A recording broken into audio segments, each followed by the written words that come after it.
سورہ سبا۔ اللہ کے نام سے جو سراسر رحمت ہے، جس کی شفقت ابدی ہے۔ شکر کا سزاوار وہی اللہ ہے کہ جو کچھ آسمانوں میں ہے اور جو کچھ زمین میں ہے سب اسی کا ہے، اور آخرت میں بھی اسی کی حمد ہوگی، اور وہی حکیم و خبیر ہے۔ جو کچھ زمین میں داخل ہوتا ہے اور جو کچھ اس سے نکلتا ہے، اور جو کچھ آسمان سے اترتا اور جو کچھ اس میں چڑھتا ہے، وہ اس کو جانتا ہے، اور وہی غفور و رحیم ہے۔ تمہارے منکرین کہتے ہیں کہ قیامت ہم پر نہیں آ رہی۔ کہہ دو، کیوں نہیں؟ میرے اس پروردگار کی قسم جو ہر غیب کا جاننے والا ہے، وہ تم پر ضرور آئے گی۔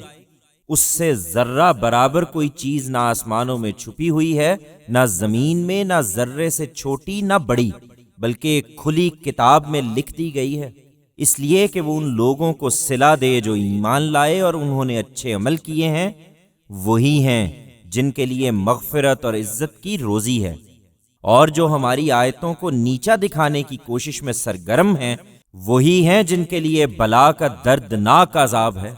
اس کے برخلاف جن کو علم عطا ہوا ہے، وہ سمجھتے ہیں کہ جو تمہارے پروردگار کے ہاں سے تمہاری طرف نازل کیا گیا ہے وہی حق ہے، اور وہ خدائے عزیز و حمید کا راستہ دکھاتا ہے۔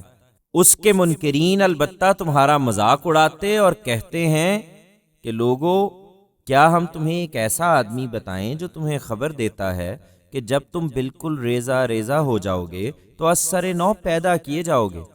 یہ خدا پر جھوٹ باندھ لایا ہے، یا اس کو کسی طرح کا جنون ہے؟ ہرگز نہیں، بلکہ جو لوگ آخرت پر یقین نہیں رکھتے وہی عذاب میں اور دور کی گمراہی میں مبتلا ہیں۔ تو کیا انہوں نے اپنے آگے اور پیچھے جو آسمان اور زمین ہیں ان کی طرف نہیں دیکھا؟ اگر ہم چاہیں تو ان کو اسی زمین میں دھنسا دیں یا ان پر آسمان کے ٹکڑے گرا دیں۔ حقیقت یہ ہے کہ ہر اس بندے کے لیے اس میں بہت بڑی نشانی ہے جو متوجہ ہونے والا ہو۔ خدا کے بندو، یہی نشانیاں ان سرگزشتوں میں بھی ہیں جو ہم تمہیں سنا رہے ہیں۔ ہم نے داؤد کو اپنی طرف سے خاص فضل عطا فرمایا تھا۔ ہم نے حکم دیا تھا کہ پہاڑوں، تم بھی اس کے ساتھ ہم آہنگ ہو جاؤ، اور یہی حکم ہم نے پرندوں کو بھی دیا تھا۔ ہم نے لوہے کو اس کے لیے نرم کر دیا تھا کہ پوری اور کشادہ ڈھیلی ڈھیلی زرہیں بناؤ، اور ان کی بناوٹ میں بھی پورے تناسب کو ملحوظ رکھو، اور تم سب اچھا عمل کرو۔ اس میں شبہ نہیں کہ جو کچھ تم کرتے ہو اسے میں دیکھ رہا ہوں۔ اسی طرح سلیمان کے لیے ہم نے ہوا کو مسخر کر دیا۔ اس کے جہازوں کو لے کر ہوا کا جانا بھی مہینے بھر کا ہوتا تھا اور آنا بھی مہینے بھر کا ہوتا تھا، اور ہم نے اس کے لیے تانبے کا چشمہ بہا دیا، اور ایسے جنات بھی مسخر کر دیے تھے جو اس کے پروردگار کے حکم سے اس کے آگے کام کرتے تھے، اور فرما دیا تھا کہ ان میں سے جو ہمارے حکم سے سرتابی کرے گا اسے ہم آگ کا عذاب چکھائیں گے۔ وہ اس کے لیے جو وہ چاہتا تھا بناتے تھے، محرابیں، مجسمے، بڑے بڑے حوض جیسے لگن، اور پہاڑ جیسی چولہوں پر جمی ہوئی دیگیں۔ داؤد کے گھر والوں، اپنے پروردگار کا شکر ادا کرتے رہو۔ حقیقت یہ ہے کہ میرے بندوں میں کم ہی شکر گزار ہوتے ہیں۔ یہی جنات ہیں جنہیں تم عالم الغیب سمجھ کر خدا کے شریک ٹھہراتے ہو۔ یہ سلیمان کی غلامی کرتے رہے، پھر جب ہم نے اس پر موت کا فیصلہ نافذ کیا تو ان کو زمین کے کیڑے ہی نے اس کی موت کا پتہ دیا جو اس کے عصا کو کھا رہا تھا۔ چنانچہ سلیمان جب گر پڑا تب جنوں کی حقیقت خود ان پر بھی کھل گئی کہ اگر وہ غیب جاننے والے ہوتے تو اس ذلت کے عذاب میں نہ پڑے رہتے۔ قریش کے لوگوں، سبا نے بھی وہی کیا تھا جو تم کر رہے ہو۔ درا حالے کہ اہل سبا کے لیے ان کے مسکن ہی میں بہت بڑی نشانی تھی، دائیں بائیں باغوں کی 2 قطاریں۔ یہ سب زبان حال سے کہہ رہا تھا کہ اپنے پروردگار کی بخشی ہوئی روزی کھاؤ اور اس کے شکر گزار رہو۔ زمین زرخیز و شاداب اور پروردگار بخشش فرمانے والا۔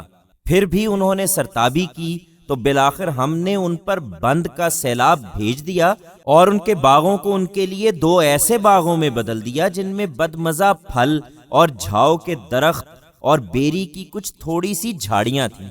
یہ ہم نے ان کی ناشکری کا بدلہ انہیں دیا، اور ایسا بدلہ ہم ناشکروں ہی کو دیا کرتے ہیں۔ ہم نے ان کے اور ان بستیوں کے درمیان جہاں ہم نے برکتیں رکھی تھیں ایسی بستیاں آباد کیں جو سامنے راستے پر تھیں، اور ان کے اندر ان کے لیے سفر کی منزلیں ٹھہرا دیں کہ ان میں دن رات بے خوف و خطر سفر کرو۔ مگر انہوں نے جو رویہ اختیار کیا تو گویا زبان حال سے کہہ دیا کہ پروردگار ہماری منزلوں کو دور دور کر دے، اور اس طرح اپنی جانوں پر ظلم کیا تو ہم نے بالآخر انہیں افسانہ بنا دیا اور ان کو بالکل تتر بتر کر ڈالا۔ یقیناً اس میں ہر اس شخص کے لیے نشانیاں ہیں جو صبر کرنے والا اور شکر کرنے والا ہو۔ اس میں کیا شبہ ہے کہ ان پر ابلیس نے اپنا گمان سچ کر دکھایا، سو وہ اسی کے راستے پر چلے ایمان والوں کے ایک گروہ قلیل کے سوا۔ حقیقت یہ ہے کہ ابلیس کو ان پر کوئی اختیار نہیں تھا۔ ہم نے یہ مہلت اس کو دی تو صرف اس لیے کہ ہم ان لوگوں کو جو آخرت پر ایمان رکھتے ہیں ان لوگوں سے الگ معلوم کر لیں جو اس کی طرف سے شک میں پڑے ہوئے ہیں۔ اور تیرا پروردگار اے پیغمبر ہر چیز پر نگران ہے۔ ان سے کہو کہ ذرا بلاؤ انہیں جن کو تم نے خدا کے سوا معبود سمجھ رکھا ہے۔ وہ نہ آسمانوں میں ذرہ برابر اختیار رکھتے ہیں نہ زمین میں، اور نہ ان دونوں کے بنانے میں ان کا کوئی ساجھا ہے، اور نہ اس کائنات کا نظم چلانے کے لیے ان میں سے کوئی خدا کا مددگار ہے۔ اس کے حضور کوئی شفاعت کام نہیں آتی الا یہ کہ وہ خود کسی کے لیے اس کی اجازت دے، یہاں تک کہ قیامت کے دن جب ان کے دلوں سے گھبراہٹ دور ہوگی تو تمہارے یہی معبود ایک دوسرے سے پوچھیں گے کہ تمہارے پروردگار نے کیا حکم فرمایا۔ وہ جواب دیں گے کہ حق ارشاد ہوا اور وہ عالی مقام ہے، بڑی عظمت والا ہے۔ ان سے پوچھو تمہیں زمین اور آسمانوں سے کون روزی باہم پہنچاتا ہے؟ کہو اللہ۔ اب ہم میں اور تم میں کوئی ایک ہدایت پر ہے یا کھلی ہوئی گمراہی میں، اس کا فیصلہ خدا ہی کے سپرد ہے۔ ان سے کہو نہ ہمارے کسی جرم کی تم سے کوئی پرسش ہونی ہے اور نہ جو کچھ تم کر رہے ہو اس کے بارے میں ہم سے پوچھا جائے گا۔ کہو ہمارا پروردگار ہم سب کو ایک دن اپنی عدالت کے لیے جمع کرے گا، پھر ہمارے درمیان بالکل انصاف کے مطابق فیصلہ کر دے گا۔ وہی بہت بڑا فیصلہ کرنے والا اور ہر چیز کا علم رکھنے والا ہے۔ ان سے کہو ذرا مجھے دکھاؤ تو صحیح جنہیں تم نے شریک بنا کر خدا سے ملا رکھا ہے۔ ہرگز نہیں، بلکہ وہی اللہ عزیز و حکیم ہے۔ یہ نہیں سنتے تو ہم دوسروں کو مخاطب بنا لیں گے۔ ہم نے اے پیغمبر تم کو جو بھیجا ہے تو تمام انسانوں کے لیے بشارت دینے والا اور خبردار کرنے والا بنا کر بھیجا ہے، لیکن لوگوں پر افسوس ہے کہ اکثر لوگ جانتے نہیں ہیں۔ کہتے ہیں کہ اگر تم لوگ سچے ہو تو عذاب کا یہ وعدہ کب پورا ہوگا جس کی دھمکی سنا رہے ہو؟ انہیں بتا دو کہ تمہارے لیے ایک ایسے دن کی میعاد مقرر ہے جس سے نہ ایک گھڑی پیچھے ہٹو گے نہ آگے بڑھو گے۔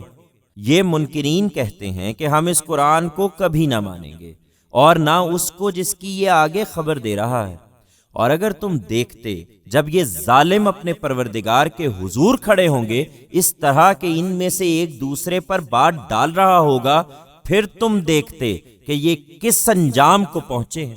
جو لوگ دبا کر رکھے گئے تھے اس وقت وہ اپنے متکبرین سے کہیں گے کہ اگر تم لوگ نہ ہوتے تو پیغمبر کی بعثت کے بعد حق اس قدر واضح ہو گیا تھا کہ ہم ایمان لے آئے ہوتے۔ اس کے جواب میں متکبرین انہیں جو دبا کر رکھے گئے تھے کہیں گے کیا ہم نے تمہیں ہدایت سے روکا تھا اس کے بعد کہ وہ تمہارے پاس آ گئی تھی؟ ہرگز نہیں، بلکہ تم خود ہی مجرم ہو۔ دبے ہوئے لوگ متکبرین کو جواب دیں گے بلکہ تمہاری دن رات کی چالیں تھیں جو یہاں تک لے آئی ہیں، جبکہ تم ہمیں سمجھاتے تھے کہ ہم اللہ سے کفر کریں اور اس کے شریک ٹھہرائیں۔ پھر جب عذاب کو اپنی آنکھوں سے دیکھ لیں گے تو دلوں میں پچھتائیں گے، مگر اس وقت پچھتانے سے کیا حاصل؟ ہم ان منکروں کے گلوں میں توق ڈال دیں گے، یہ وہی بدلہ پائیں گے جو کرتے رہے تھے۔ یہ کوئی نئی بات نہیں ہے اے پیغمبر، ہم نے جس بستی میں بھی کوئی خبردار کرنے والا بھیجا ہے اس کے اغنیاء نے یہی کہا کہ جو تم دے کر بھیجے گئے ہو ہم اس کو نہیں مانیں گے، اور کہا کہ ہم مال و اولاد میں تم سے بڑھ کر ہیں اور ہم پر کوئی عذاب بھی آنے والا نہیں ہے۔ ان سے کہو حقیقت یہ ہے کہ میرا پروردگار ہی جس کے لیے چاہتا ہے روزی کشادہ کرتا ہے اور جس کے لیے چاہتا ہے تنگ کر دیتا ہے، مگر اکثر لوگ جانتے نہیں ہیں۔ خدا کے بندو، تمہارے مال اور تمہاری اولاد وہ چیز نہیں ہے جو تم کو ہمارا مقرب بنا دے، البتہ جو ایمان لائے اور انہوں نے نیک عمل کیے وہی ہیں کہ جن کے لیے ان کے عمل کا کئی گنا صلہ ہے، اور وہ بالا خانوں میں اطمینان سے بیٹھے ہوں گے۔ اور جو نیچا دکھانے کے لیے ہماری آیتوں کے جھٹلانے میں سرگرم ہیں وہ پکڑے ہوئے عذاب میں داخل کیے جائیں گے۔ کہہ دو میرا پروردگار ہی ہے جو اپنے بندوں میں سے جس کے لیے چاہتا ہے رزق کشادہ کرتا ہے اور جس کے لیے چاہتا ہے تنگ کر دیتا ہے۔ اس کی راہ میں جو چیز بھی تم خرچ کرو گے وہ اس کا بدلہ دے گا اور وہ بہترین رزق دینے والا ہے۔ اس دن کو یاد رکھو جس دن وہ سب کو اکٹھا کرے گا، پھر فرشتوں سے پوچھے گا کیا یہ لوگ تمہاری ہی پرستش کرتے رہے ہیں؟ وہ جواب دیں گے کہ تو پاک ہے، ان کے مقابل میں تو ہی ہمارا کارساز ہے، یہ در حقیقت ہماری نہیں بلکہ جنوں کی پرستش کرتے تھے، ان میں سے اکثر انہی پر ایمان لائے ہوئے تھے۔ سو تم نے دیکھ لیا کہ آج تم میں سے کوئی نہ ایک دوسرے کو نفع پہنچا سکتا ہے نہ نقصان۔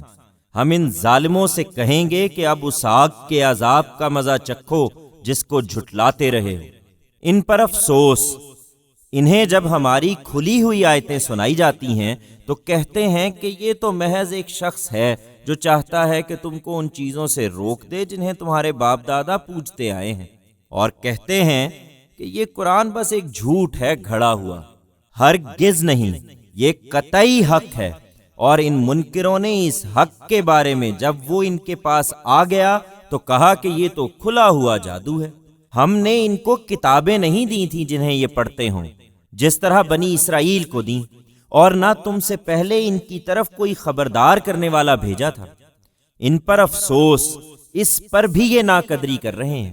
ان سے اگلوں نے بھی اسی طرح جھٹلا دیا تھا، اور یہ تو اس کے 10ویں حصے کو بھی نہیں پہنچے جو ہم نے ان کو دیا تھا۔ مگر جب انہوں نے میرے رسولوں کو جھٹلایا تو دیکھ لو کہ کیسی تھی میری پھٹکار۔ ان سے کہو میں تمہیں ایک بات کی نصیحت کرتا ہوں، یہ کہ خدا را تم دو دو ایک ایک کر کے اٹھو، پھر غور کرو۔ حقیقت یہ ہے کہ تمہارے ساتھی کو کوئی جنون نہیں ہے، وہ تو ایک عذاب شدید سے پہلے تمہیں خبردار کرنے والا ہے۔ ان سے کہو میں نے تم سے کوئی اجر مانگا ہے تو وہ تمہارے ہی لیے مانگا ہے، میرا اجر تو اللہ کے ذمے ہے اور وہ ہر چیز پر گواہ ہے۔ ان سے کہہ دو میرا پروردگار حق کو لازماً باطل پر مارے گا، وہ سب بھیدوں کا جاننے والا ہے۔ کہہ دو کہ حق آ گیا اور باطل مٹ گیا اور اسے مٹنا ہی تھا۔ حقیقت یہ ہے کہ باطل نہ ابتدا کرتا ہے نہ اعادہ۔ کہہ دو کہ اگر میں گمراہی پر ہوں تو میری گمراہی کا وبال مجھی پر ہے، اور اگر میں ہدایت پر ہوں تو یہ اس وحی کی بدولت ہے جو میرا پروردگار میری طرف بھیج رہا ہے۔ مجھے اب جو کچھ کہنا ہے اسی سے کہوں گا، اس میں شبہ نہیں کہ وہ سننے والا بھی ہے اور قریب بھی ہے۔ اگر تم دیکھ پاتے تو ان کی بے بسی دیکھتے اے پیغمبر، جب یہ گھبرائے ہوئے پھریں گے پھر کہیں بھاگ نہ سکیں گے بلکہ قریب ہی سے پکڑ لیے جائیں گے۔ اس وقت بول اٹھیں گے کہ ہم اس پر ایمان لے آئے ہیں جس پر ایمان کا مطالبہ ہم سے کیا گیا تھا، پر اتنی دور سے اب وہ ایمان کہاں ان کے ہاتھ آئے گا؟ اس سے پہلے یہ اس کا انکار کر چکے اور دور ہی سے اٹکل کے تیر تکے چلاتے رہے۔ ان کے اور ان کی آرزوؤں کے درمیان دیوار حائل ہو جائے گی، جیسا اس سے پہلے ان کے ہم مشربوں کے ساتھ کیا گیا، اس لیے کہ وہ بھی اسی طرح الجھا دینے والے شک میں پڑے رہے تھے۔